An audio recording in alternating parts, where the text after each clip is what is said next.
is Dr. Tom Chinati, and he was telling me exactly how to say his name, so I wanted to make sure I... Todd. And he goes by Dr. Tom, and he's an MD, local pediatrician.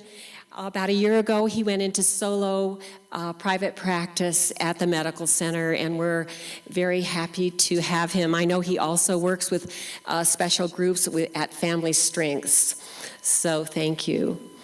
Next to him is Marvel Harrison.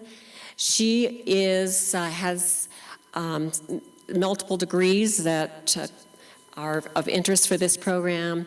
She has a master's degree in human nutrition, but tonight she also has a PhD in psychology, and she'll be talking as the psychologist. She has a private practice of psychology in Los Alamos also. Patty Wilms in the red shirt is a nutritionist, and she's a registered dietitian, and she has a master's degree in human nutrition. She's also a certified diabetic educator, and so we're very happy to have her. She'll be talking about nutrition. Justin Black is with the schools, with Los Alamos Public Schools. He's a PE teacher at Aspen and Chamisa. He has a BS degree in physical education and also in history, and he's endorsed to teach physical education from kindergarten through 12th grade. He can teach health 7th through 12th and also history. So we have some very well qualified speakers, and we're very happy to have them tonight. Dr. Chinati will begin. Sorry, yeah. You'll notice that you have some 3x5 cards in your packet, and those are for the questions. Ann said a little bit about it in the other room, but just to remind you, if you do have a question, please write it down and pass it to the center, and we will collect them, and then I will be reading the questions and trying to target the right panel member for the question. It also helps as they're recording it for Pack 8, it's easier to hear than if you're trying to speak and ask the question from the audience. So please don't interrupt the speakers, but just write your questions down and we'll get to them for sure. Thank you.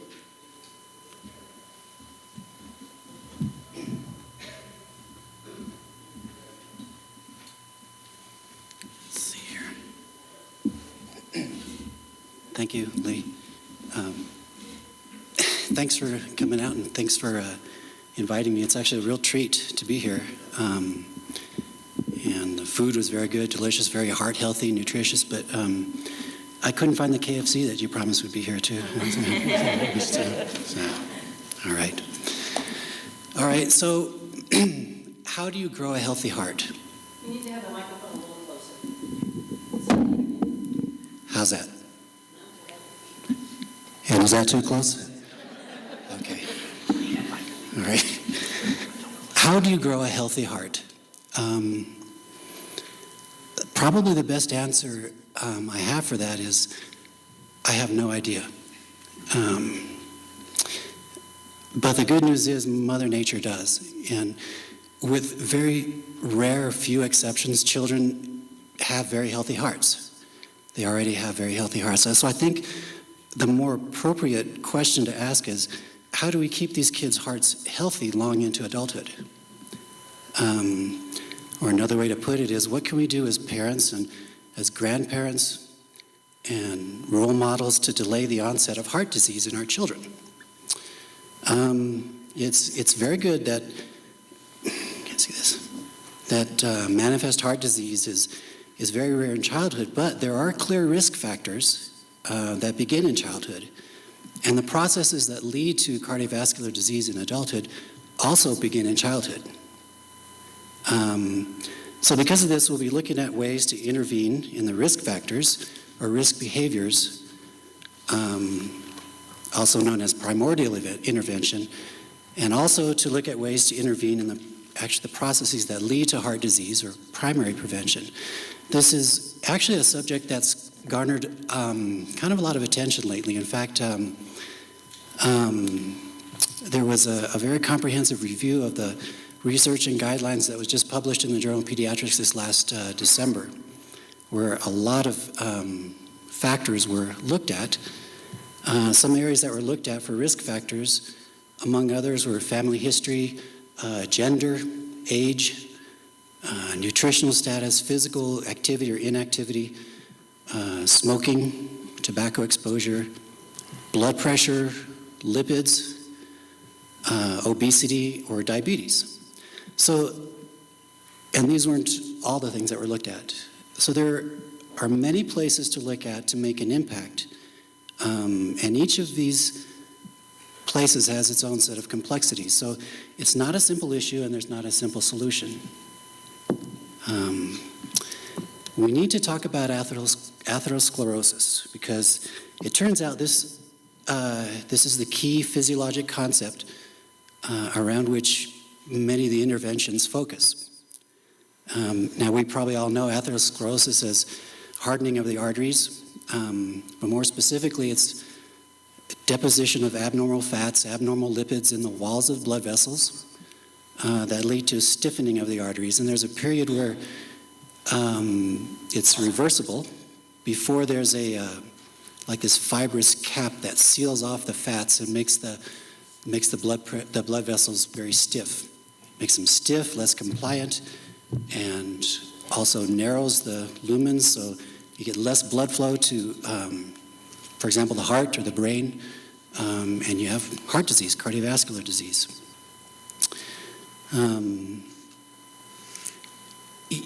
What some may not appreciate is that this atherosclerosis begins in childhood. This was first brought to the attention when people started looking at Korean and Vietnam War casualties.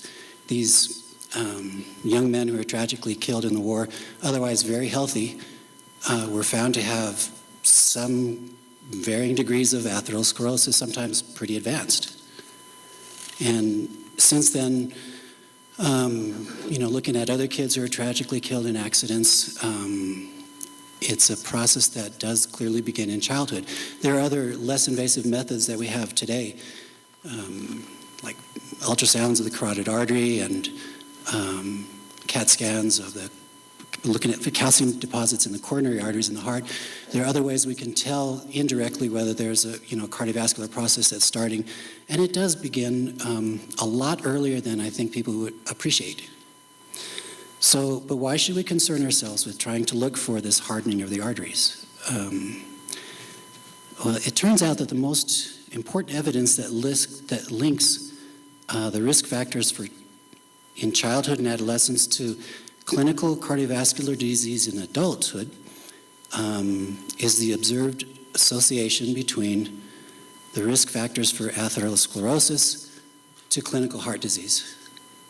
So I think this bears repeating because, and maybe rephrasing. So if atherosclerosis is associated with heart disease, and we know about risks in childhood for atherosclerosis, then we have the link for the association of developing atherosclerosis in childhood to future heart disease in adults. I don't like saying that word atherosclerosis. I have stumbled over that. I've been practicing that like all week, and I'm just atherosclerosis. Okay. And this is not just speculative, too. There is evidence, there are some studies that show that a risk reduction in childhood actually delays cardiovascular disease in adulthood. Now, if we look across the board in the U.S., there's really no ethnic or racial group that's spared from cardiovascular disease. However, the interesting thing is that when you look at studies in kids, it's actually the risk factors that are different. Actually, in particular, it's the clustering of some multiple risk factors that has the most profound effect on the development of premature atherosclerosis, especially the clustering of smoking with obesity and the association of low cardiorespiratory fitness and obesity. So to summarize how we define and understand the rationale behind developing guidelines for cardiovascular disease in the youth. First, atherosclerosis is a pathologic basis for cardiovascular disease, and it begins in youth. It begins in childhood. Many of the risk factors for developing atherosclerosis also begin in youth. And these risk factors very frequently track from childhood through into adulthood. And lastly, we know that there are very good interventions that do exist for the management of these risk factors. Now, I think others will speak tonight, more in detail about some of these areas, but I wanted to touch on a couple of points that to me stood out as being very important. First of all, looking at family history, unfortunately we can't pick our parents, and there's not much we can do about genetics, at least just yet, probably. But the history of having one parent with a cardiac event, it's important to know because it changes the baseline of your risk. For example, a cardiac event is, defined as a heart attack or stroke or coronary artery bypass surgery or even a cath procedure or sudden cardiac death in a dad age 55 or under or in the mom age 65 or under. And this is inversely related to the age of the parent at the time of the event. So for example, if your father had a heart attack at age 40, your baseline risk is significantly higher than if your father had a heart attack at age 60. There's not much you can do about that, but it's good to know because you might have to really intervene on the other things that you can do something about. I know we'll have a lot being said about nutrition tonight, but the one thing I wanted to point out, which really stuck with me, is about breastfeeding. And aside from all the very clear immediate benefits that breastfeeding offers for babies, like providing perfect nutrition for the infant and the maternal bonding and sense of security and dependency and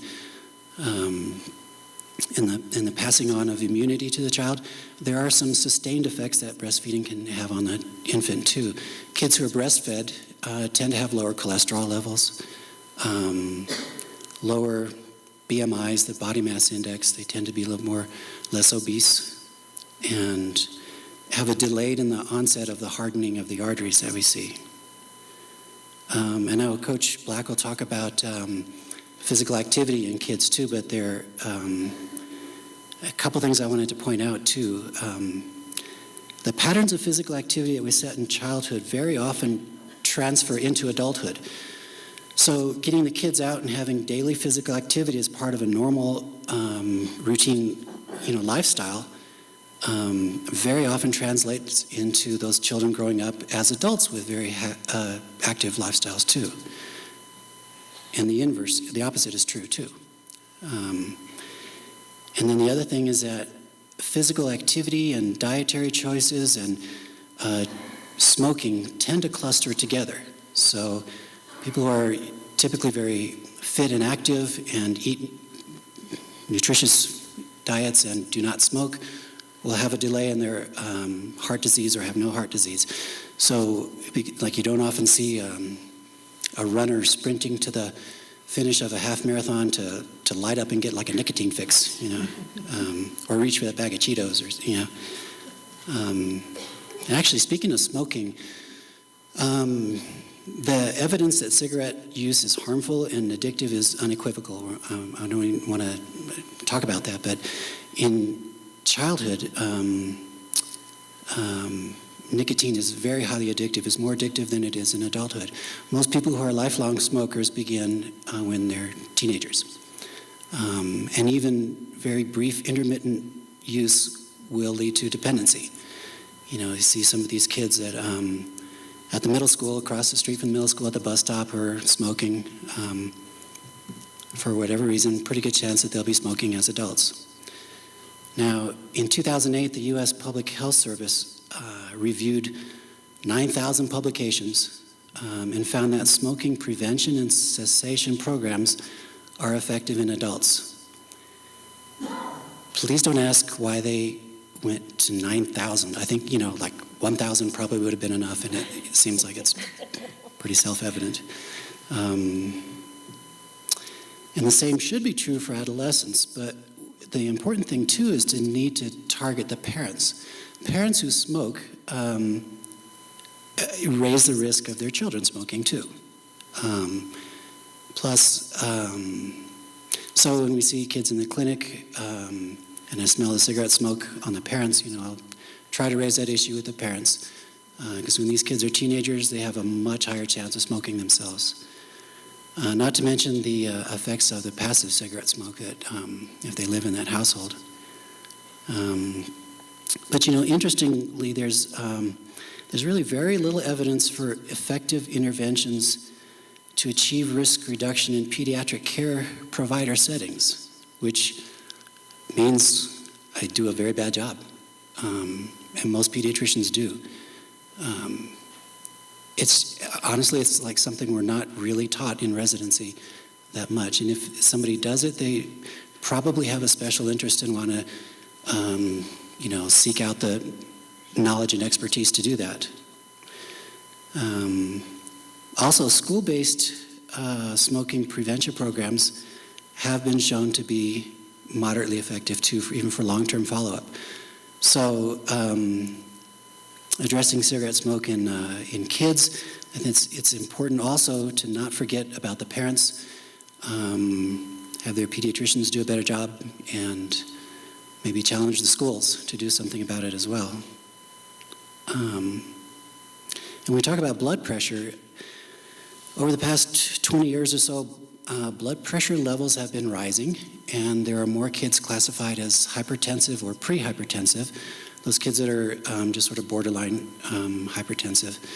And this is thought, at least in part, due to the rise in obesity, the obesity epidemic. There are so many factors, but they're all interrelated, though, too. Another thing about breastfeeding, though, too, is kids who are breastfed later on in life, another sustained cardiac effect is that they have lower blood pressure, too. Now, as far as lipids and lipoproteins, as adults, we probably know this. You go to your doctor and you have your lipid panel checked and your cholesterol. Well, is it under 200? You're doing okay. But it's not always very self-evident that we have to be aware of this in kids, too. But there is a clear correlation between lipoprotein disorders and the onset and severity of atherosclerosis in children and adolescents. And again, the major increase in obesity levels has led to a larger population of kids with what we call dyslipidemia, so abnormal fat or lipid profiles. When we first started looking at this, we were looking at LDL levels, the low-density lipoprotein, what we thought like the bad cholesterol.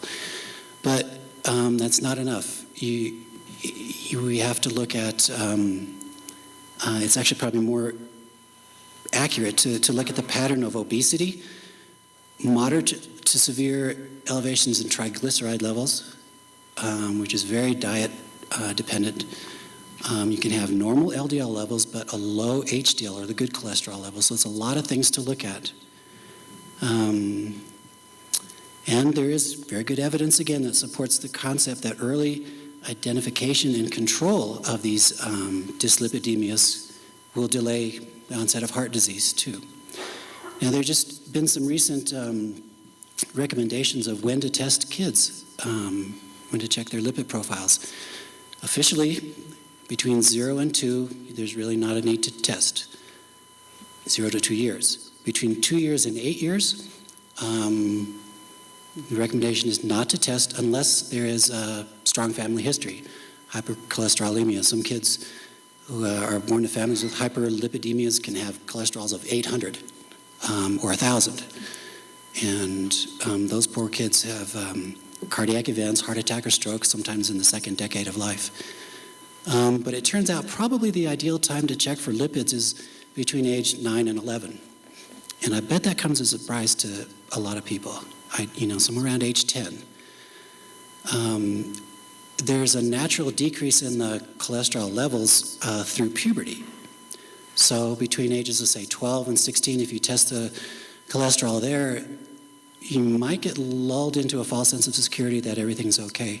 Let's say you test a 15-year-old and the cholesterol is 180 and the profile doesn't look too bad. Well, at age 10, that cholesterol may have been 200 or 220. And once they're through puberty, it'll rise up again. So late teens, early 20s, it'll go up over 200 or so. I'm actually honestly guessing that not every pediatrician knows that. So just to summarize my part of this talk, and I'm looking forward to the rest of it, is we are all given the gift of a very strong, healthy heart. With few exceptions, there are kids who have heart defects, but children have very healthy hearts. We have a very good idea how to limit the insults that lead to early heart disease. And as parents, we often say we want a better life for our children than we want for ourselves.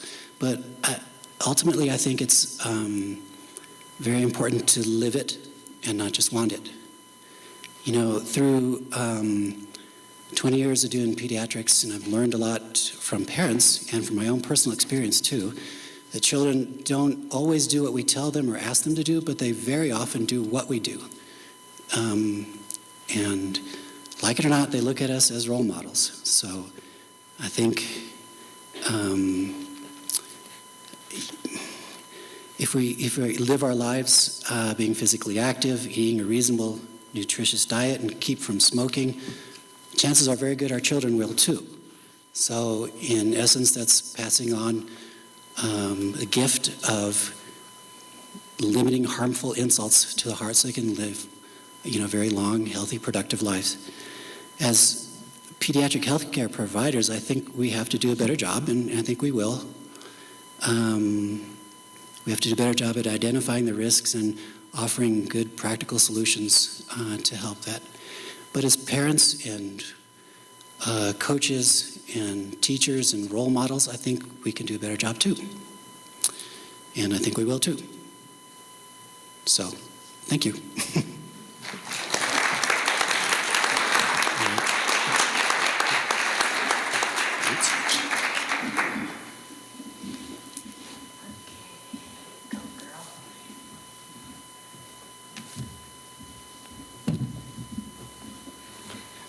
Thank you. Okay. The first slide, please. Okay.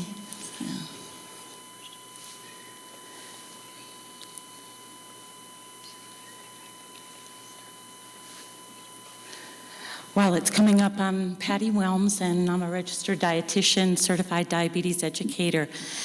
I primarily work as a renal dietitian for 2 dialysis centers, and I teach nutrition and diabetes management for several colleges, online classes, including UNM Los Alamos.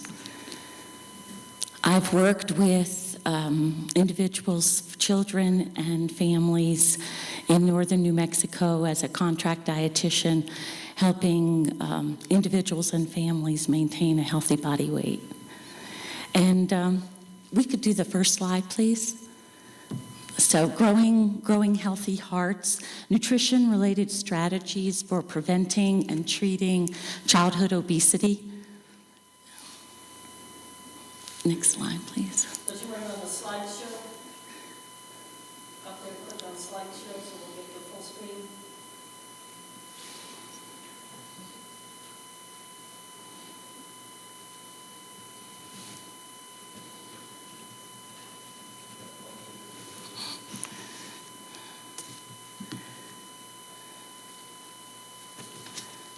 So just while we're working on some things, I know we probably have a variety of people in the audience, some young people, some young parents, grandparents, aunts, uncles, some healthcare providers. We all know or have all heard about the obesity epidemic. I'd like to say just a couple of words about, using words like overweight and the word obesity can be offensive sometimes to people. But it's a term that, describes a certain category of being greater than the 95th percentile for BMI, body mass index. So it's not intended to, judge people, but it's just more of terminology that healthcare professionals use to identify a person's BMI, body mass index. So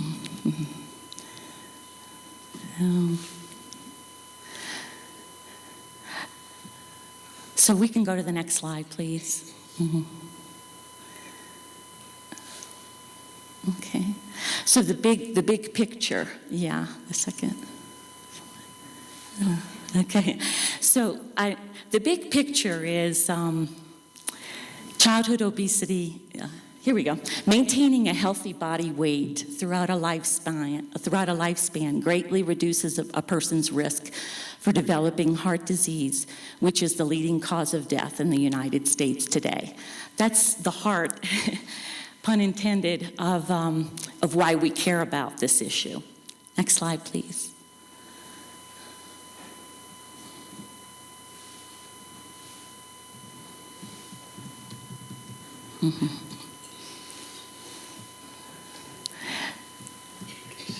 So the next slide is talking about the statistics associated with the problem of obesity here in the United States.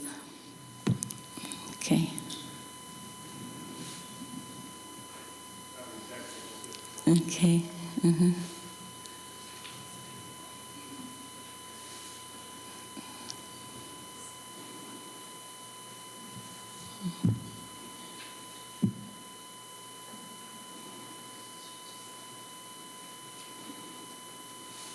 Okay, in the past 30 years, obesity has more than doubled among children ages 2 to 5. It has tripled among children ages 6 to 11. It has more than tripled among adolescents ages 12 to 19. So that today, one out of three American children and teens are overweight or obese. And this is taken from the website cited. Obesity is causing health problems in children that 20 years ago were not seen until adulthood, as Dr. Shinati was saying. High blood pressure is now seen more often in children related to obesity. Type 2 diabetes, unprecedented numbers of young people are diagnosed now with type 2 diabetes, which used to be called adult onset diabetes, but no longer can be called that. And then high blood cholesterol levels are being seen in young people. And these three are the top risk factors associated with heart disease. Next slide, please.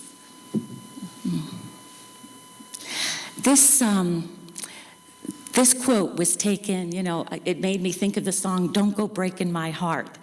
This is a quote taken that was made by the former Surgeon General Richard Carmona when he testified before Congress in 2004.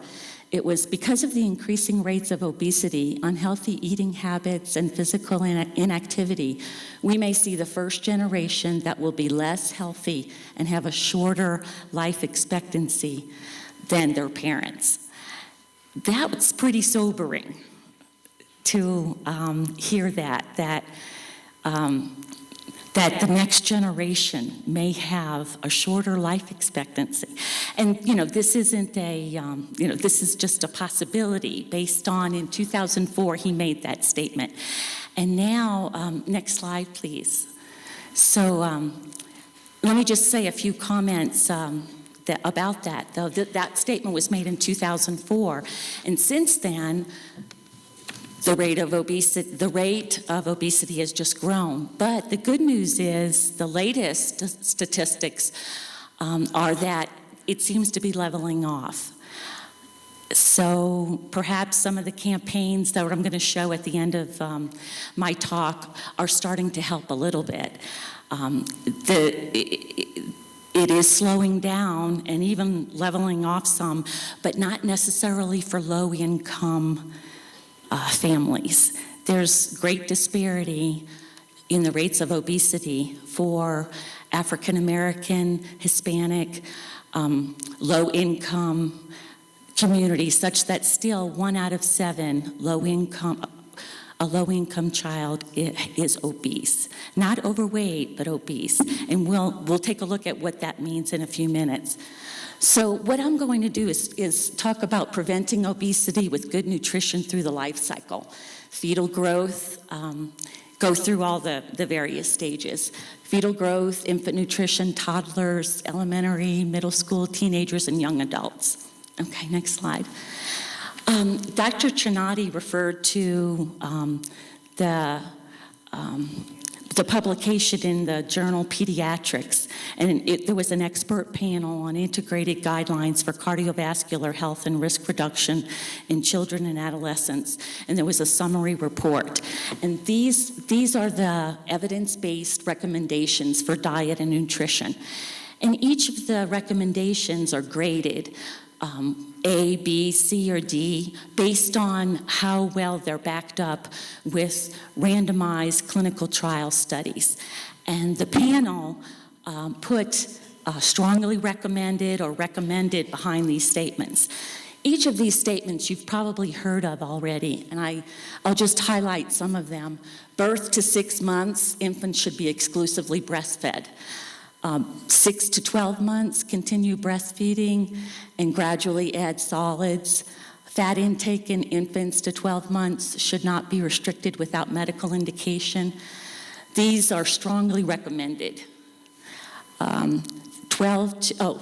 My favorite is limit drinks to 100% fruit juice, 4 ounces per day, no sweetened beverages, encourage water.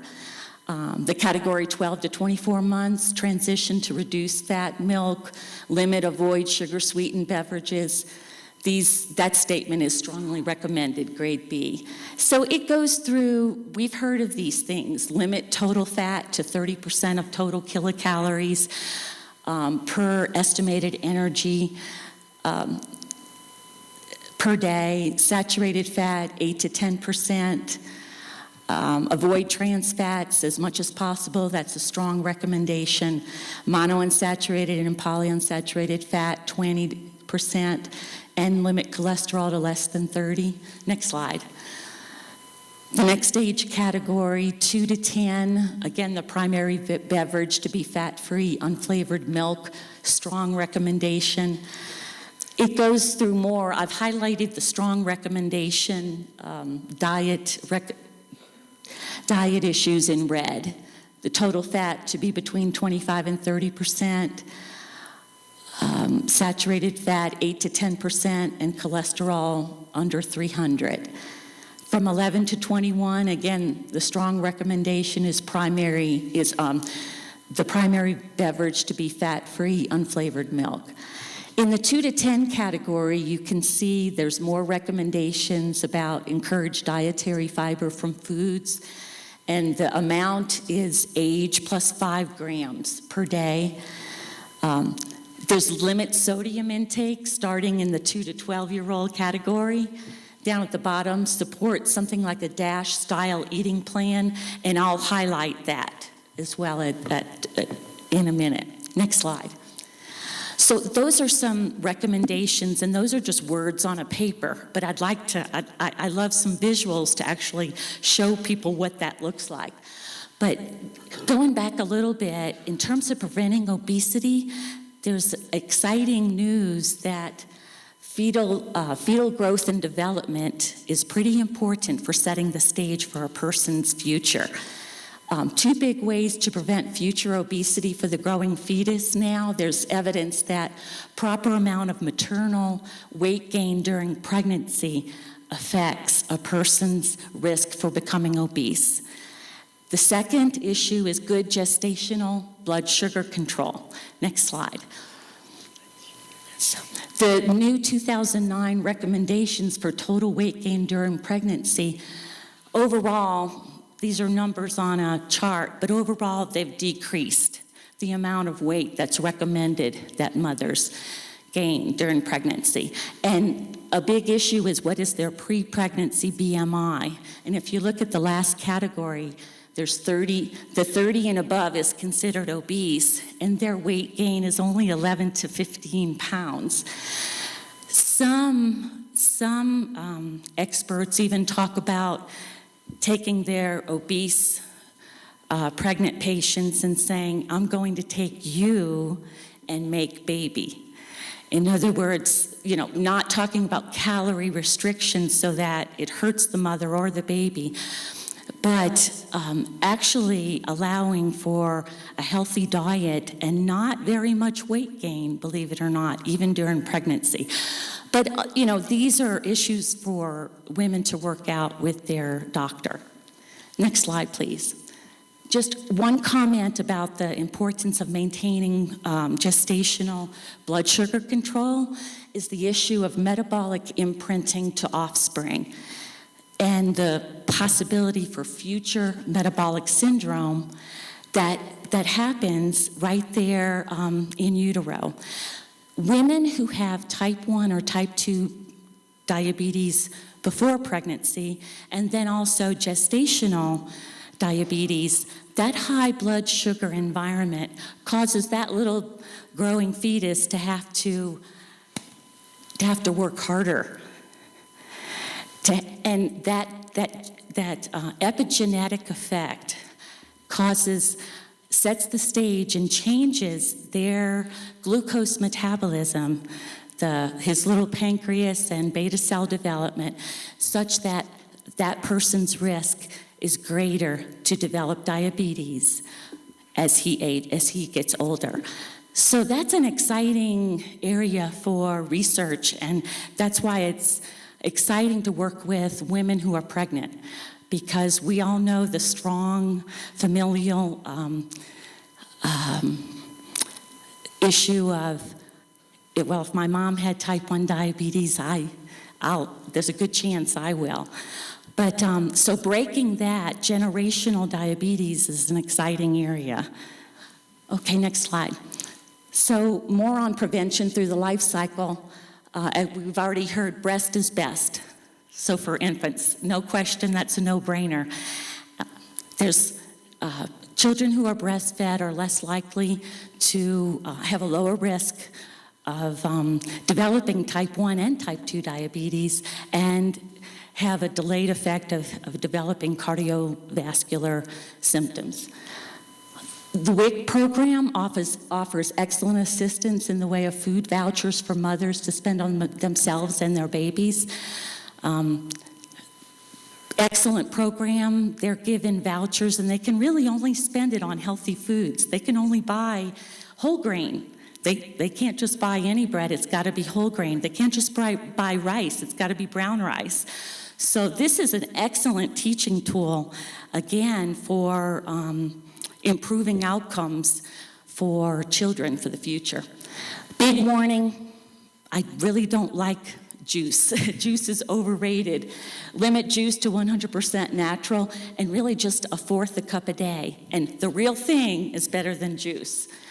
The real fruit. Solid foods introduced slowly, 4 to 6 months, and that's to be worked out with your pediatrician.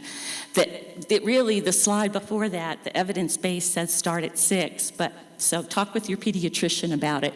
And this is just a sample menu for a 1-year-old, providing about 1,000 kilocalories. Next slide, please. Toddler nutrition. The big guideline that I'd like to communicate is that the parent is in charge of what foods the toddler has to choose from, and the toddler is in charge of how much he eats. So avoid falling into a power struggle over food. Healthy eating habits start now, start at this age. Sitting at the table to eat, eating 3 meals a day, keeping snacks small and healthy, budgeting enough time in the mornings to always eat breakfast. Avoid big snacks at bedtime. Eating late at night sets children up for not being hungry for breakfast the next morning. The habit of skipping breakfast is one of the greatest common denominators of overweight and obese children and adults. The adults that have the highest BMI, adults that have a high BMI skip breakfast. Adults that have the highest BMIs, they skip breakfast and lunch. So this is a really important habit to start at 2 or before. Protect children from unhealthy habits that well-meaning family and neighbors may be tempting them with. I mean, we all have, family members that might have a cookie jar or something like that. And I'm not necessarily talking about that, but as parents and caregivers, we need to, ultimately, we're in charge of what our children receive to eat on a regular basis. If they go over to a neighbor's house every day after school, that's 5 days a week, that can have an impact on their overall nutrition and their eating habits. Offer a wide variety of foods. Have a try a bite policy at the table. Avoid statements like, well, my Johnny just does not like vegetables. Especially to say that in front of him, that just, gives him permission to not, try things. Instead, go with statements like Johnny loves strawberries or Johnny likes carrots. Next slide. So nutrition for elementary school age, again, the parent is in charge of what food the child has to choose from at home. The child is in charge of how much, but not always in charge of when he eats. So, setting up structured times builds good eating habits. In general, a 6-year-old needs about 1,500 kilocalories per day, and that's, his physical activity is going to affect that. Principles for feeding: allowing mild hunger is okay. It allows them to develop appetite. We want children to recognize satiety.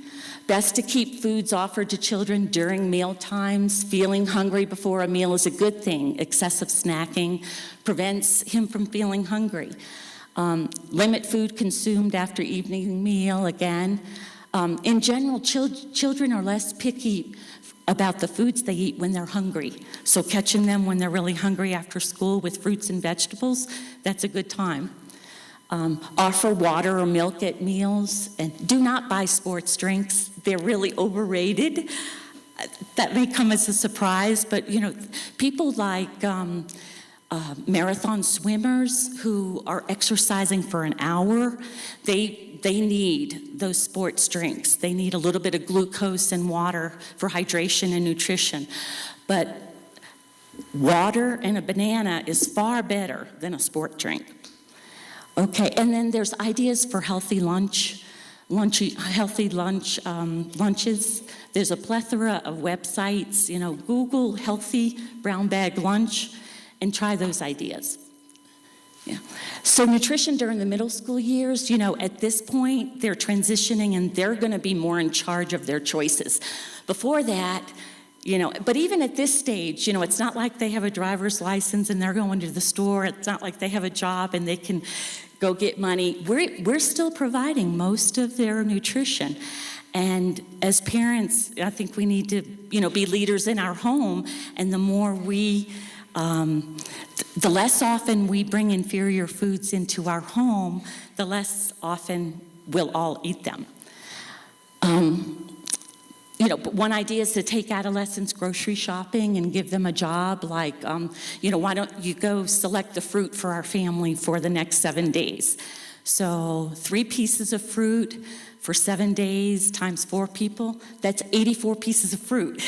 So if our grocery baskets looked like that each week, then we would be a lot healthier. If you can, picture, say, just even to meet the fruit requirement. That's not to mention, vegetables. But getting kids involved in choosing healthy foods puts them at an advantage for the future. And another idea is when pizza is offered at school, which it often is, send vegetables and fruit to go with it.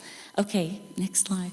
So nutrition for teenagers, when they start to drive, recruit their help by asking them to not only go, pick up milk at the grocery store, but try this idea, give them money to buy a whole healthy meal, plan the meal.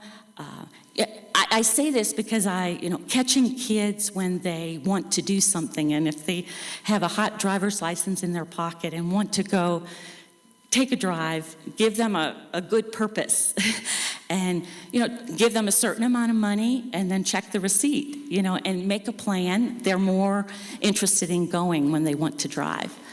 More ideas are keep regular meal times, sitting down at the table as a family, give teens responsibilities for meal preparation and cleanup.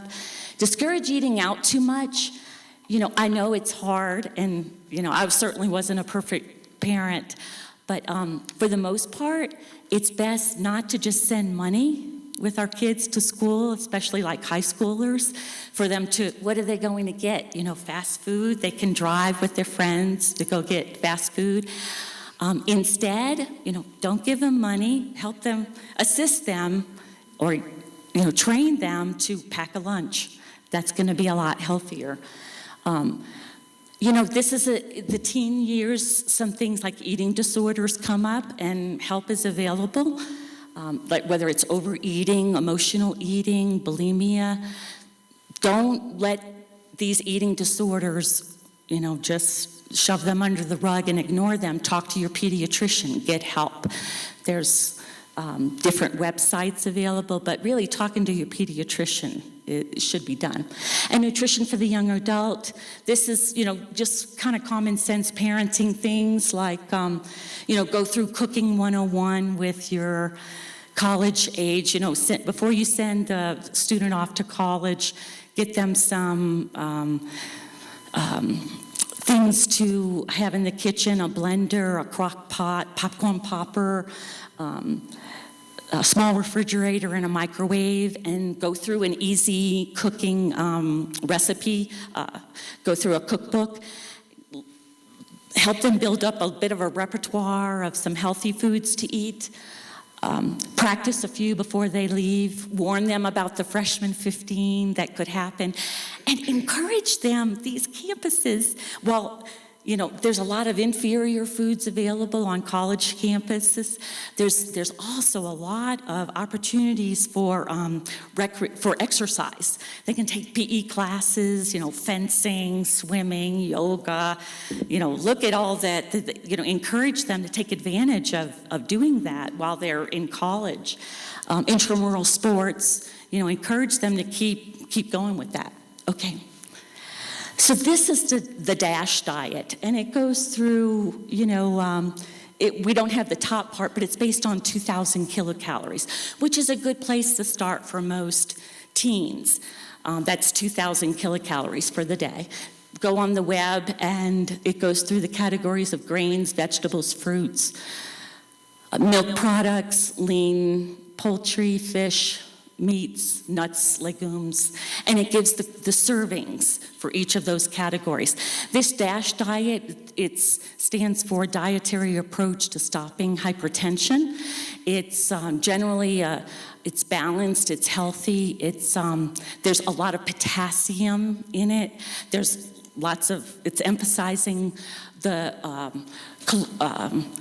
nutrient dense but low kilocalorie foods that promote healthy body weight. So that's one of many good diets out there, but that's a nice one to start with.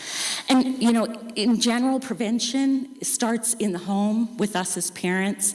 We are the leaders, and as Dr. Shinati was saying, our kids will do what we do for the most part, especially the younger ones, not the older ones as much.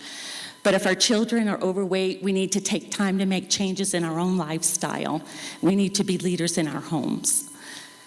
And where do we go for help? The first place is, talk to your child's pediatrician. Try not to ignore the problem. If you see that your child is starting to gain more weight, try not to ignore it. Bring it up. bring it up. And if he doesn't bring it up, you bring it up.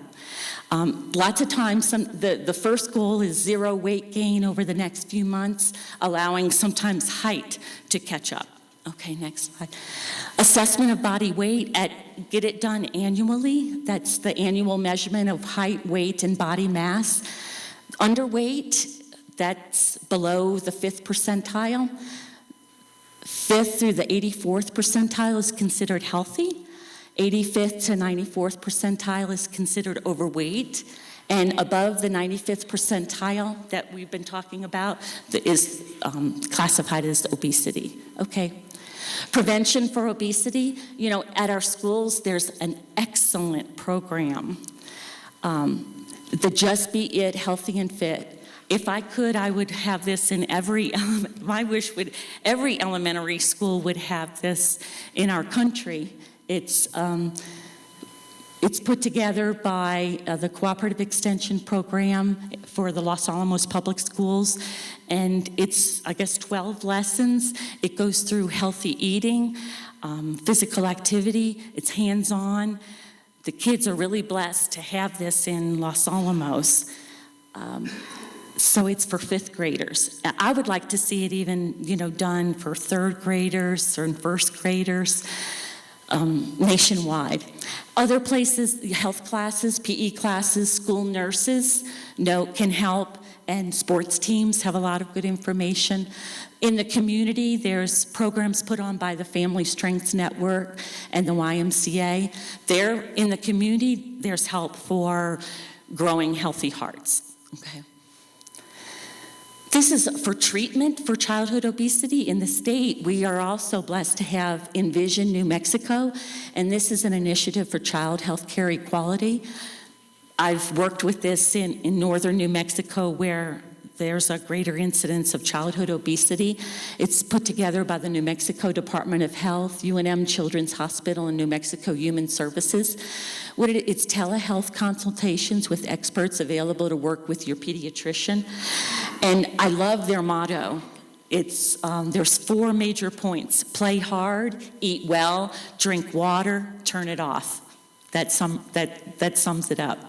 Okay, they have a zip code to health that's really nice for engaging kids in changing behavior. The 75210, I make sure to eat 7. I make sure to eat breakfast 7 days a week. 5, I eat 5 fruits and vegetables every day. 2, my screen time is no more than 2 hours per day. 1, I totally exercise at least 1 hour every day. And 0, I never choose sweetened drinks. Yuck. So that's their campaign. The ruler at the bottom is a behavior change measurement that is used. So like we'll ask, how ready are you to make some of these changes in your life? And if they say 3, I'm pretty sure I could go with 3. I think I'm at a 3. And then, so this is a measurement to get them to say, oh, well, I think I can. If you're at 3, what will it take for you to get to 5? How confident would you have to be to move to the next step? What else needs to happen? So next, help is available through WIC, as I mentioned already. Okay, next slide. And on the web, and that's on your handout. Okay, next slide. And help is available. Just be careful about websites that sell products. Generally, they really just want to sell a product. And so we need to be careful. Reputable websites are the way to go. Of course, websites that end in .edu, or of course major ones like the American Heart Association. Okay.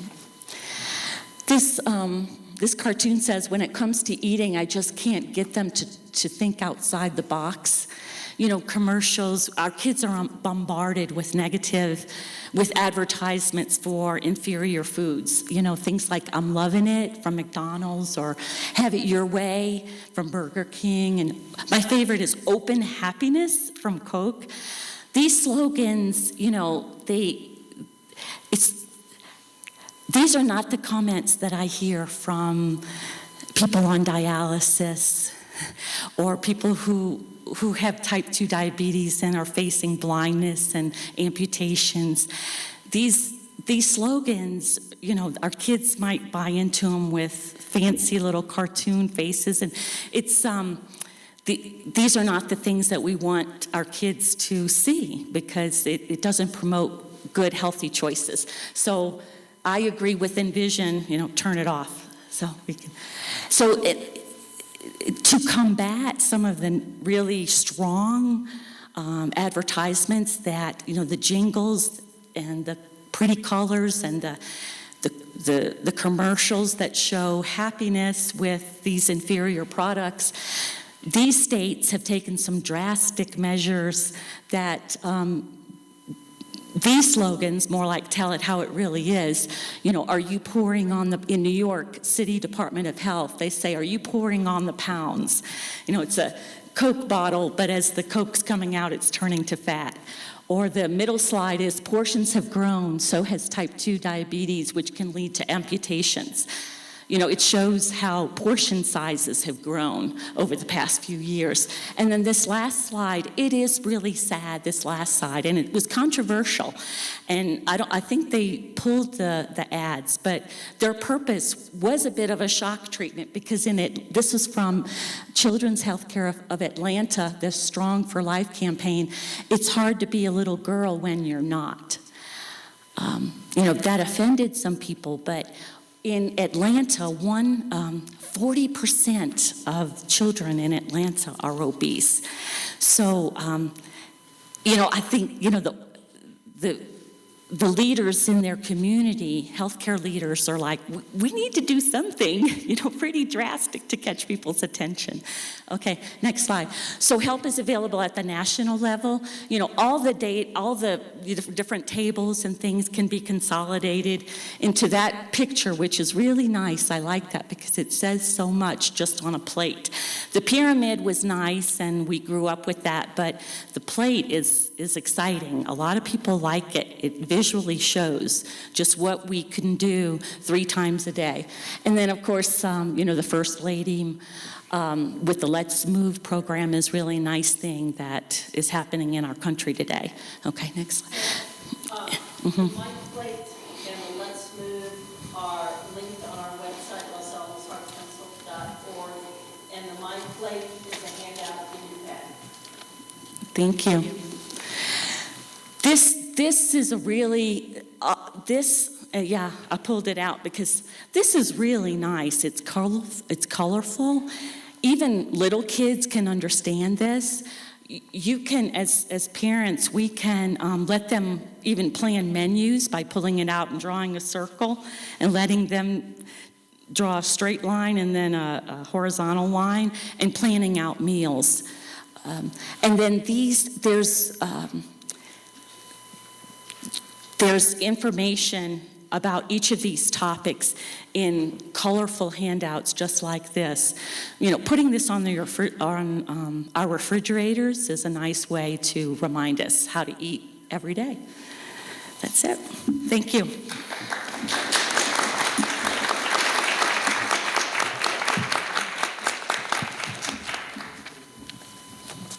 Well, nobody complains. I'll use the mic, but I'm just stand over here. Stand over here. Yeah, there is. Push and hold. You push and hold right in here. Right on the button. The mute button. It's right here. Till the light comes on. There. So how about now? Okay.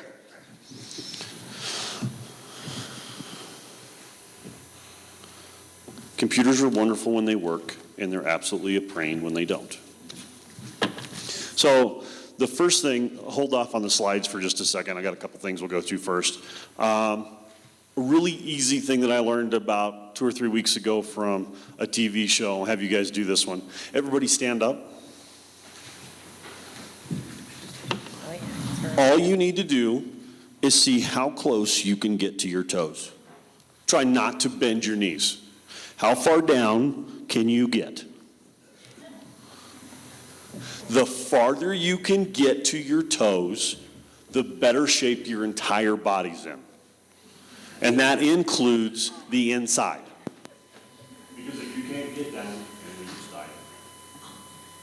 Go ahead and use one of those. You guys can sit down now. So it was kind of interesting that they made that so simple. It's just can you touch your toes? How close can you get? If you can only get to your knees, that means the insides, your lungs, your heart, all that is not in very good shape because it kind of correlates back to each other. So I think this other one is kind of an interesting one. They brought up smoking and how it relates back and how it gets, your health in bad shape. I've always loved this one. Being a health teacher, I used to always bring this one up. Teenagers cannot possess, buy, or drink alcohol. Can't do it. It's illegal. They're not supposed to have it. But they cannot buy cigarettes, but it's legal for them to possess it and smoke it and do anything they want with it. But we know they shouldn't have it, so we've outlawed them to be able to buy it. That doesn't make much sense to me. Why would they be able to smoke it on a street corner if they can't buy it? It's an interesting concept that I've never been quite understood. So changing back to a little bit more along the line of what I've done, I've taught PE at every level now in my career. I've taught elementary, middle school, and high school. I've spent the last couple of years now at the elementary level. Taught health at the high school level. One of the things that I get a kick out of at school, every day, all you have to do is go outside at recess, and the kids don't play. They have their snacks with them. They're eating their snack, talking to their friends. If you're lucky, they're talking to each other and moving at the same time. But they don't go play very much. They give them several of recesses, and it's the object here is to get them up, get their blood flowing, get something happening. But if you look at the majority of the kids, they're not doing that much. Now, there's exceptions to that rule, and there are times of the year where they're doing a lot more. But on whole, you'll have some kids that will not play an entire recess all year. For whatever the reasons are. They just don't do it. They don't go out. They don't do anything. Which goes back to the primary thing that I want to talk about. Kids today have no idea how to go outside and play. They don't know how to do it. I used to get a kick out of my grandparents and my kids telling, we used to go play kick the can. You guys need to get outside and go play. They didn't have anything to play with, but they were going to go play with the neighborhood kids, and they were going to go do something. Well, our society has changed in an aspect. Kids aren't allowed or not set up to go outside and play. In the major cities, it's, nope, can't go outside, it's too dangerous. We live in a pretty safe environment. I live right next to a park. It is very rarely used by kids without adult supervision. The kids just going outside to go play. Just go, hey, there's a park across the street, go play. My son, we go outside and go play. There's a whole park across the street. But there's nobody to play with because it doesn't happen. The concept of everything that they do has to be regulated by an adult. If there's not an adult there to regulate it, they don't know how to do it. When I was a kid, here was the concept. Some of you have probably fallen into this one. The biggest kid on the block made the rules. And you didn't go get your parents to tell him he couldn't do it. And you made the decision. You wanted to play with the rest of the kids in the neighborhood, so you played. And you made up different rules. You made up different games. You went and played basketball in the street. You did whatever it was. But the biggest kid or the dominant character of the group was in control. Our kids have no idea how to do that. They have no idea how to look to somebody other than an adult and go, yeah, you're right. Okay, we can keep going. I coach basketball and the kids have the same thing. Oh, that was a foul. Yeah, probably, but we're going to keep playing. Because it wasn't blood. It wasn't killing you. You need to learn to play through those because guess what? The officials don't call half of those anyways. So you got to keep playing. In my PE classes, I'm the only PE teacher at the elementary level that has heart rate monitors. All of my 5th and 6th graders, most days come in, they put their heart rate monitors on, and then we do class. And then I can go back, and I can go back to a kid, like I had one last semester. I said, come here. And it's the next week, we're in class again. I go, you remember me telling you over and over and over that you have to be involved in class? And she said, yes. I said, come look at the screen. I said, see that little line that goes across the screen? Yes. See the two little green lines that go across the screen? Yes. What should be inside of the two green lines? My heart rate monitor line that tells me where her heart is. I go, where is your heart rate? At the bottom. Not at the in between them, at the bottom. And she just chose not to participate. And I probably told her 10 times during class, you have to be involved. Now, some of you have probably heard from PE teachers in the past, I can't make you do it, but you have to convince me that you're involved. If we're playing basketball, you have to go from one end of the gym to the other, and when it all goes back to the other, you have to go with it. Because if you just stay over there in the corner, you're not participating. Right? You have to do something to be involved. So in my classes, my 5th and 6th graders are starting to slowly get that concept. We're playing kickball. You have to be involved. You have to know what's happening. Where should I throw the ball if I get it? Not, oh man, I have a ball now. What should I do with it? And so we try to teach them that concept. Know what's going on in a game. And of course, in my class, we're extremely loud because I've taught them if you're involved and you know what's going on, you're kind of happy to be there, and it's a little bit more crazy in class. Versus, guys, did you know it's snowing outside? Oh, really? Okay. Dead, nothing going on. Going back to the obesity and the rates that go with that one, I think it's really interesting to throw this one out there. Kids that have parents, that the parents are that are overweight, the kid is 75% higher risk of being an overweight adult.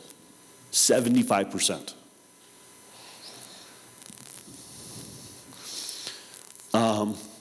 I was looking this one up the other day, and I thought this was kind of funny. Going back with all of the data that we've talked about across the nation and all this, Los Alamos doesn't put forth any data. We're one of 3 counties that in the last big data collection, our county is white because that means there's no data. So some of the data I'm going to give you today, it's there because there's only a couple of us here collecting it, and some of us have only been doing it a couple of years. New Mexico is 33rd with the state with the most obese in the nation. We're 33rd. 10 years ago, no state had an obesity rate higher than 24%. Now, 43 states have higher obesity rates than any state had in 2000.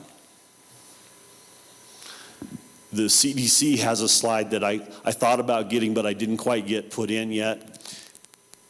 If you saw the slide for the states and the color combos that they had when they go back to the first time they took them, we would call it an epidemic, and people would be screaming why we haven't done more. In the last couple of years, they're starting to do more about it.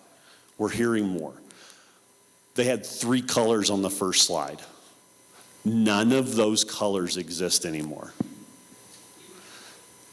And they've gotten darker and darker and darker and darker and darker and darker. And the good news is it finally has, on this last one, leveled. Now the thing is to see if that continues or not.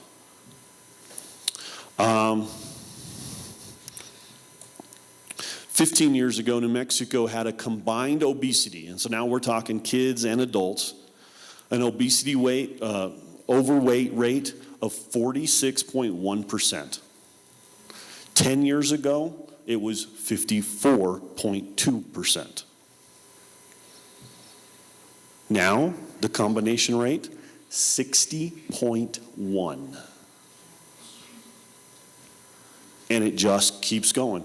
Hopefully it stays where it is now and we can bring it down. It hasn't come down, but it's at least slowing down.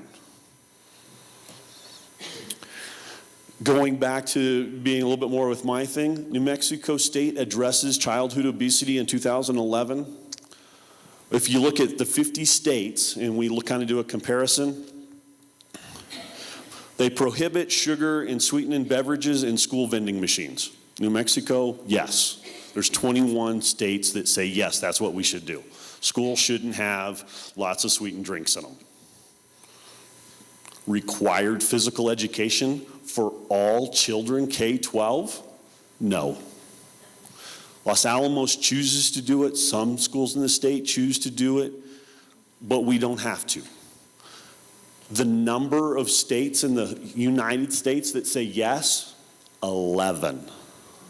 And that number has been going down as the obesity rate goes up. New Mexico almost killed some of the requirements for physical education in the last couple of years, but luckily enough people kind of screamed about it.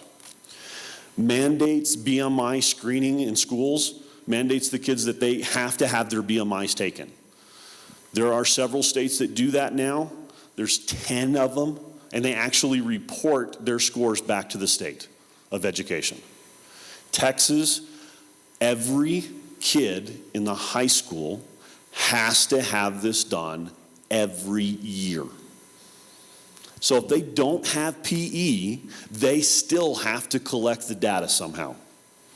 And so in Texas, they have a lot of really big schools that have freshmen or in another site. They're not in their main high school. Their main high school still has to collect their BMI scores. They still have to collect physical fitness scores and report them back to the state. New Mexico, no. There's no mandate. Our high school in the last couple of years has done a pretty good job of doing this. I have a program that allows me to do it. The middle school has gotten a program that allows them to do it, but it's still not unified even in Los Alamos. Percentage of children 10 to 17 who are overweight or obese by the 2007 in New Mexico, just children, 32.7. Nationwide, 31.6. Now remember, the number was 60, 75% higher risk of being obese if your parents are.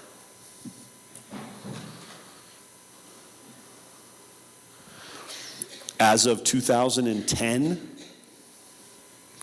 New Mexico, 60.7.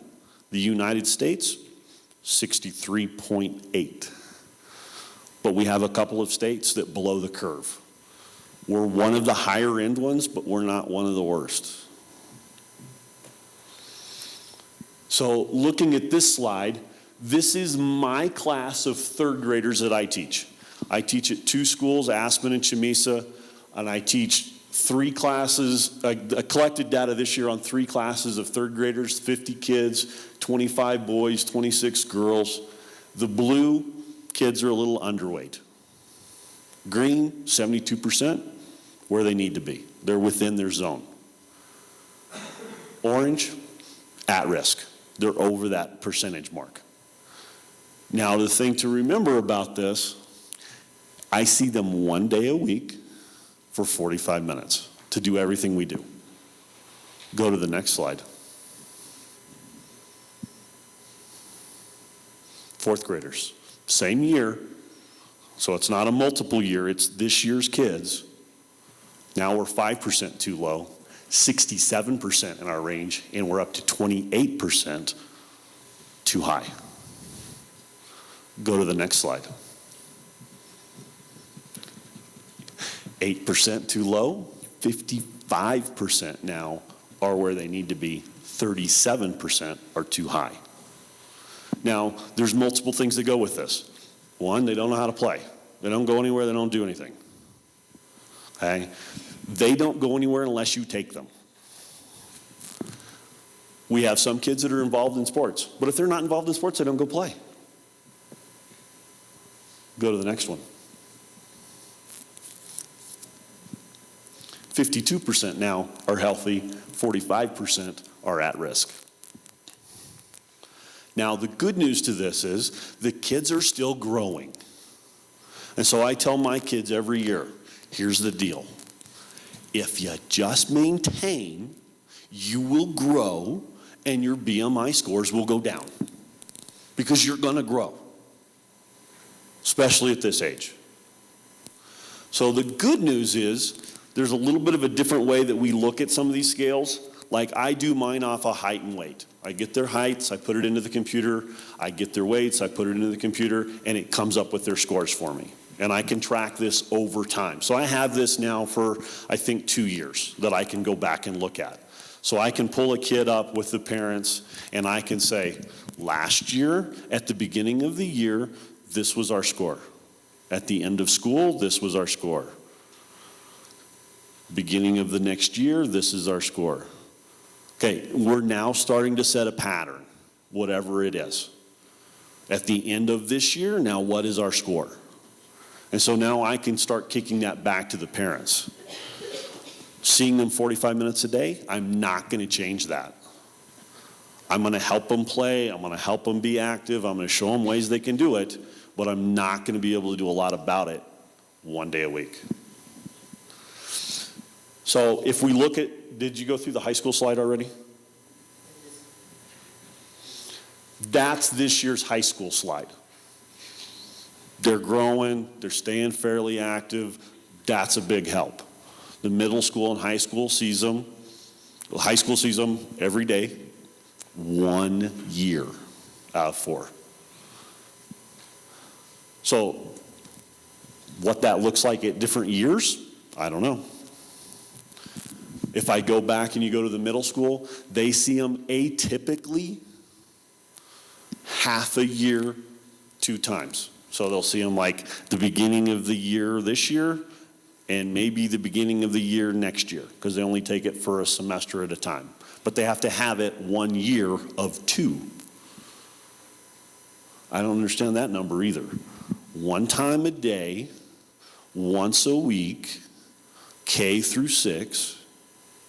Middle school, you now have to have it 1 of 2, and at the high school, it's now 1 of 4. And you still have, my wife, when I taught high school, threatened to get me a t-shirt that said, do I have to dress out? Yes. Because every day they would come, do we have to? Now they come to me and go, do we have to put the heart rate monitors on? We really don't want you to know what we're doing. Because it's no longer my opinion on how hard they're working. Do you have the jogging 2011, 2012 slide? In my classes, this is in the side is in minutes. The bottom is by class. And so one of the concepts we do in the winter, because I know the kids don't go outside and do much, is we do a class-motivated jogging. And so we take every kid in class and we're going to jog. When a student walks more than 15 seconds, we're going to stop. And you're competing against other classes. And I typically break it down K2, 3, 6. And make them, try to encourage them, see, come on, let's go. And it's not always the heavyset kid that makes us stop. When we first do it, it's the kids that don't know how to pace themselves. Okay, we're going to jog. I don't care how fast you go, but I want you to go slow. You can skip, you can gallop. I don't care. You can't walk. You can even jog at a speed slower than you would walk. But the key is your body has to be moving. And so to walk, you can. And to jog, you have to convince me you're trying to jog. Okay? Stay moving. So if you look at these, I got one class on here, it's 5th graders. They're knocking it out of the ballpark. They're on this score, they're up to 65. As of today, they're at like 85. They're 30 minutes ahead of any other class. They're just killing them. But it all goes back to the kids motivating each other to see if we can get a little bit more. It doesn't matter what the number is. I mean, you'd like to compete, but at the same time, you've got to compete with your own class. And we want the kids that will go, okay, I've been jogging 30 seconds and I'm tired, I don't want to anymore, to go a minute or a minute and a half. Because the longer we can get them moving, the better off they're going to be in the long run. They've got to stay moving. So if you look across here, and I kind of think this is hilarious, and I talk to my kids about it, that very bottom blue line, that was the first time some of them jogged, the very first day this year. Well, some of them over here are pushing 10 minutes. Well, if you think about it, halfway down that line would be 5. I got a group of 4th graders that couldn't go 2 minutes before somebody in class, and probably multiple, said, I don't want to do it anymore. This is too much like work. And some of them come up to me and they go, I'm tired, I don't want to. And I go, a little bit more, a little bit more. And I talk to the class about the difference between encouraging somebody and yelling at them. You can yell at your classmates and they go sit in a corner and they're not helping you anymore. Or you can talk to them about, okay, our goal is we got 2 minutes. Now we've got to see if we can get 2.5 or 3. Talk to them, get them through it. Find the kids that are having a hard time and encourage them to go a little bit more. That's all we need. I need a little bit more. And I've got classes now that are starting to do that really well. Looking across here, you can see the greens are now starting, for the most part, to look a little better. Now, the ones that are really, really short, most of those are K2 kids. So, okay, this is a little bit of stamina, but a lot of it is convincing them to talk to each other in a positive way. Yes, I got one more. Let's just mention Okay. quickly that one of the things that the Heart Council does is it funds running clubs in elementary schools, so they have some incentives and some nice kind of prizes for running or walking a certain number of miles every year. Yes. And we've been doing that for many years. And it's really good that they come out and help us out with that one. So go to the next one. This is last year, and I lowered the scores down to match what the other one kind of said for the amount of times. We atypically do this 8 times for 8 consecutive weeks. And one of the things we test our kids on at the end of this is the mile run. So like I'm telling my kids right now, okay, we just finished, I think, 7 with some of my kids. The first nice day after 8, we'll go outside and run the mile.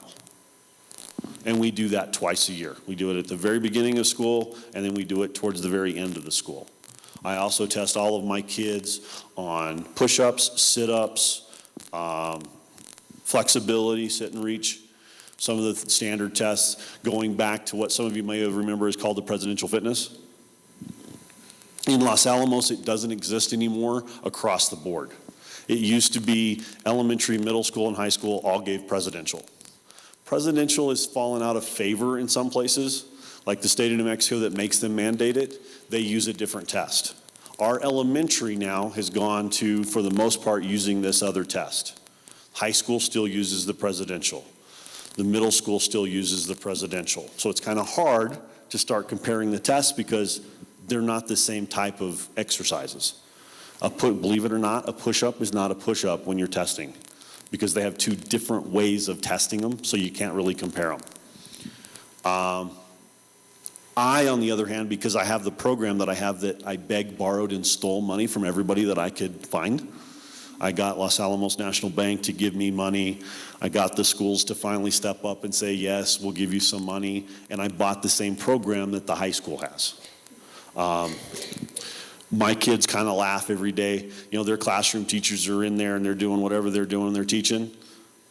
I'm up to 3 computers that I run in my PE class. It's not the PE of yesteryear. Throw the ball out, you guys have a great time, see you later, don't bother me. I'm running at least 2 at any one given time, and I just bought an iPad 2 to use so that when I have the kids do something, I can video it, and then I can pull the kid over and go, this is what you look like. And so one of the things we make the kids do is we call it an up-down. The kids have to bend their knees. Oh, that's a hard one too, bending your knees. It's a crazy thing. God created the thing called knees, and they bend. I tell them every day, it's amazing. See, watch this, it bends. And they have to bend down, and then they put their hands out on the floor, and they kick their feet out straight so they're in a push-up position. And then they have to get back up. And so it's down, up, down, up. And some of them go, the floor is all the way down there. And so I can pull them over and go, see how your knees don't bend? That means we're not stretching that part of the body. We've got to work on that. And so PE has really changed quite a bit. Thank you guys very much.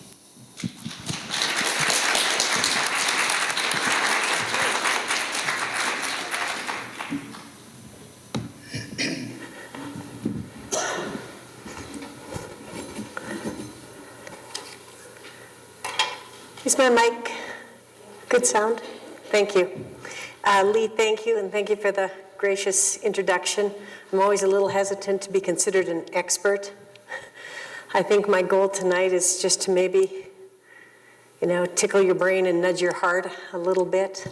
I spent a lot of my career trying to convince people to be physically active, to eat the right thing. For 30 years, I've done that. But quite quickly came to know that all of the good nutritional and physical activity information wasn't being integrated into a person's sense of being, into their identity and continuing on. Hence all of the wild statistics we've heard tonight, and I don't mean wild in terms of erroneous, I mean just astounding that we have the epidemic we're facing when we have the information we need to make sense out of it. There are roadblocks to our potential success. There's a food research institute in Chicago that does nothing more than to see how the food industry can make more money, which is really based on us eating more.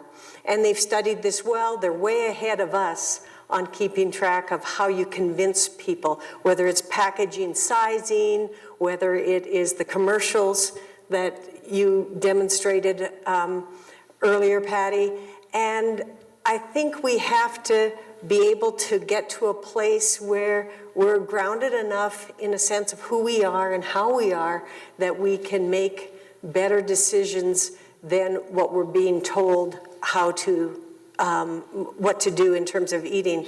It's interesting, only 20% of the food dollar that we spend goes towards the actual food itself. The rest is packaging, marketing, transportation. And so if people can get us to convince to buy bigger packages of things, the food item, the amount doesn't go up very much, but the bottom line for the manufacturers, producers, and or at least particularly the retailers, they're going to make a lot more money. The bigger a package of food something is, for whatever reason, we will eat more of it. Right down to a very sort of interesting, almost kind of funny study was passing someone a 1-pound bag of M&Ms going into the movie theater versus a 2-pound bag. And everyone had already had dinner, and this was an evening. And they've done this, they did it on, actually a couple thousand people. The average number out of the 1-pound bag was like 112 M&Ms, and the average number out of a 2-pound bag was 152. The same people at a different time given the opposite. If you have a bigger package, we eat more. If we have a bigger portion, we eat more. We don't psychologically sort of assess or we're not very in tune to who we are physically to know when we're full or not. So we're easy targets for people to make money on us. Our children especially are. Kelly Brownell, originally from Harvard, for the past 20-some years, has been really challenging this concern and saying, we got to take these people on like we've taken on the tobacco industry. That we are killing ourselves through what we're convinced to. They talk a lot about addictive cycles of eating, and I'm not saying we shouldn't have self-responsibility, but I think that Dr. Brownell probably has a reasonable idea about what we need to intervene on from a legal or political standpoint. And if Wall Street or our foreign policy doesn't bankrupt us, our domestic weight problem will. It's astounding what this epidemic is going to cost us. Never mind in dollars and cents, but in the decreased quality of any sense of life at all. According to the Los Alamos Council on County Health Profile, and this is a bunch of data that is really just about Los Alamos. It's very kind of exciting. It only came out in December, just a couple months ago, December 2011. It's an 82-page report. The hard copy is available at the library. It's available online from losalmosnm.us, and look for Community Health Profile. It's kind of astounding what is there. It identifies that about 6.2% of our kids in our community are obese, which is the really extreme. I think it's important to know that virtually every time your child goes to a pediatrician, they are measuring that BMI. You can get that information on your very own child. I don't think you probably hardly ever see a kid, do you, Tom, where you're not measuring height and weight and looking at that concern? Yeah, not anymore. We're taking that on as an important piece of we've got to identify all of this. We're about half of what the national average is on obesity, so there's something that's going right, but it also is probably linked to what Patty said about poverty levels and other major concerns in terms of different groups that have higher risk factors for obesity. Now, if I were queen of the world, or at least Michelle Obama, and my main focus and concern was childhood obesity, overweight, inactivity, which it is for her, I would be putting whatever funding I could into our school systems for intramural programs. I would be having places for kids to move, to play before school, at noon. Intramural programs don't have to detract from the excitement and challenge of competition, but you weave in the possibility of participation and the way of cooperation as part of how that competition and point setting goes. I would challenge the Heart Council to take something like that on. I know the Juvenile Justice Board here in town is considering something like that. I would start at the middle school and I'd get those 13 and 14-year-old kids playing with each other. And I think we can do it. I think kids do want to move. I think one of the biggest detractors of why children don't play outside and don't engage in the way that many of us old people have in our past is because we don't have the multi-age system of kids in terms of internal leadership. That we stick all the 2-year-olds together in one little child care place and we put all of the, all the 7th graders are playing basketball against other 7th graders. And we miss how we can develop and what happens in many other nations and cultures in the world that we miss in our society. That I think the main focus of organized sports in our community targets a fairly limited number of kids. For example, at the middle school this year, 48 girls showed up to try out for basketball. Well, a coach can't take on 48 kids on a team. So a majority of kids get eliminated at a critical time when girls either move from being physically active or really engage in it. So do we have a failed kid or a failed system that doesn't know how to capture the whole idea that, oh gosh, let's get some b-ball going with intramurals. We have all of these girls that are wanting to do just that. Our high school, we have, as of this afternoon, 1,191 students registered at Los Alamos High School. About 400 of them participate in athletic programs, but about 25% of those are kids that play, they're on the cross-country team as well as the football team or other sports. So we've got about 300 kids that one season out of the year are participating in an organized sport.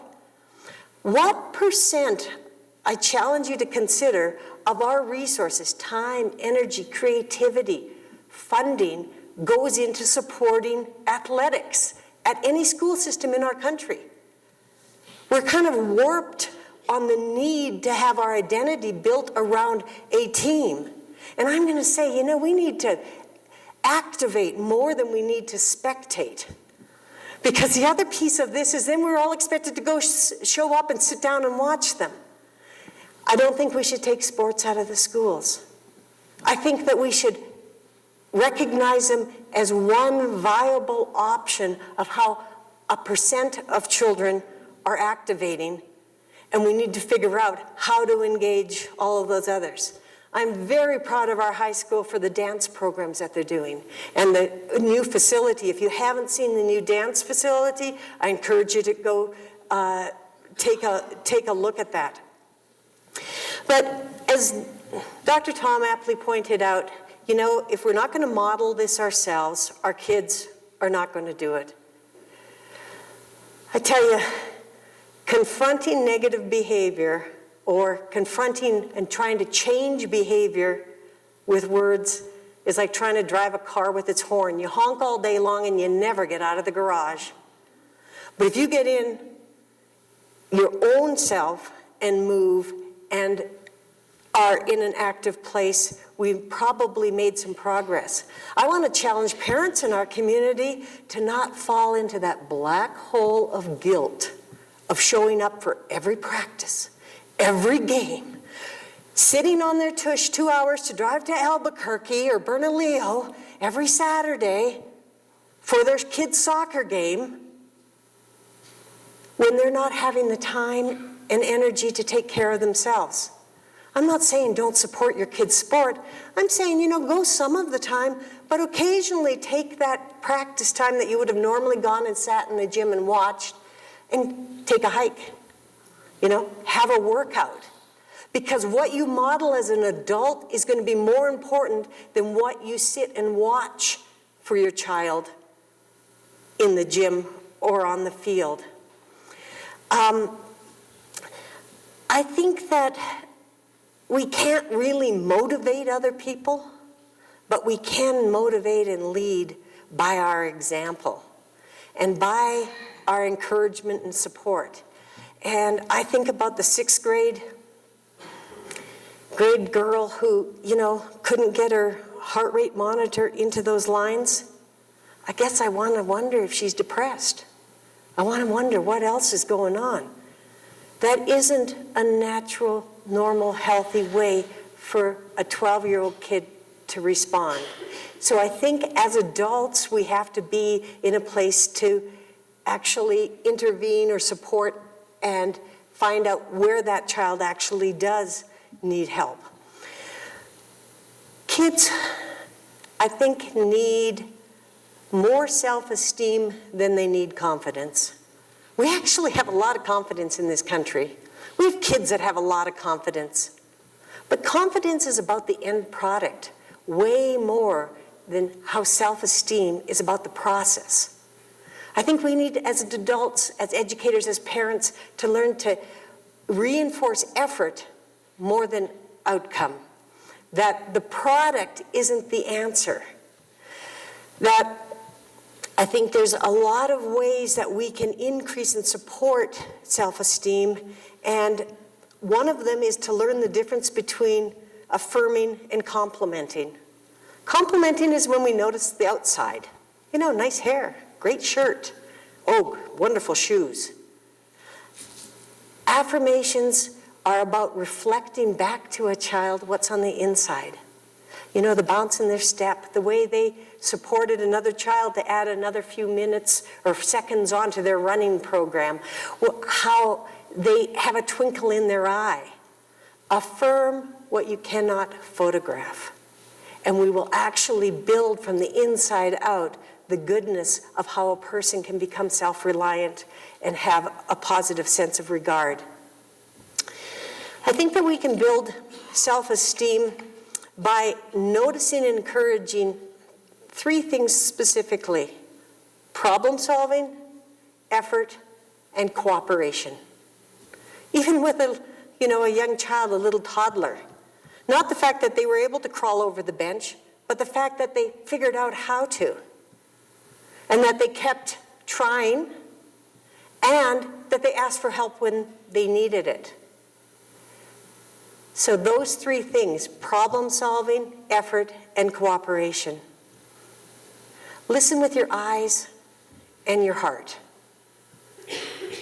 A majority of communication is nonverbal. Support emotional fluency. That's, when what I'm feeling on the inside, I express accurately on the outside. That when we have mixed messages and we're holding anger in, it becomes repressed, suppressed, turns into depression, something we can't function and deal with very well. And all of a sudden, my angry jaw becomes a munching jaw. That knot in my gut can be really soothed with food. My pain can be distracted when I'm eating, drinking. And I think that we need to support people to move through emotions rather than to cap them.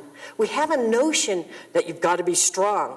Well, the gutsiest, strongest, most courageous people I know are vulnerable. They're willing to honor and to be honest about their experiences in life. It was Einstein who said, feelings are like matter. They never go away. They never disappear. They merely change form. And that somehow, until we can be honest and honor what's going on with us, we are going to be pretty stuck. In the Youth Risk and Resiliency Survey by the New Mexico Department of Health, in Los Alamos, ages 12 through 17, 29.9, 30% of kids reported sadness and hopeless feeling, almost all in a chronic way. It wasn't just a moment of being sad, but that they consistently feel sad and hopeless. 30%. It's a little bit higher, not statistically so than the rest of New Mexico, and it is higher than the national average. That's a lot of sad kids. And I'm not saying we shouldn't be sad and that we're supposed to be bubbly and happy all the time. I'm just saying, we've got to support children to move through, because there's probably a reason that they're feeling pretty stuck. And if they don't feel safe, if we've created a notion of fear, it's hard to go outside and play. I grew up with 6 kids. I grew up in a neighborhood where our small block, only 4 houses by 5 houses all the way around, had 52 kids on it. We played outside all the time. Most of the mothers locked the door so we couldn't come back in on a regular basis. We did know how to interchange. Wasn't always the prettiest sight, but we were doing a lot of interesting activities and things. I think that, in summary, we need to get regular sleep. I think a rested soul can navigate difficult spaces with more ease and grace. We need to decrease stress, keep it simple whenever possible. Maybe life is a mystery to be embraced more than a problem to be solved. Remember that all families have problems. The healthy ones actually reach to outside resources to resolve them. Physically play with your children. Shoot hoops, throw a frisbee, ski, puppy wrestle, build a fort in the canyon. You know, go outside. Invite other kids from the neighborhood in to join in. Lynn Higdon, one of the PE teachers who I think is just terrific, I had the blessing of having my child go through all her classes for many years. She and I have a family outing with multiple families, and we just invite families and we show up at a place with stuff to play with. And we can do that more in our community if we're willing to reach towards and not away. I think we need to get regular physical activity ourselves to model that.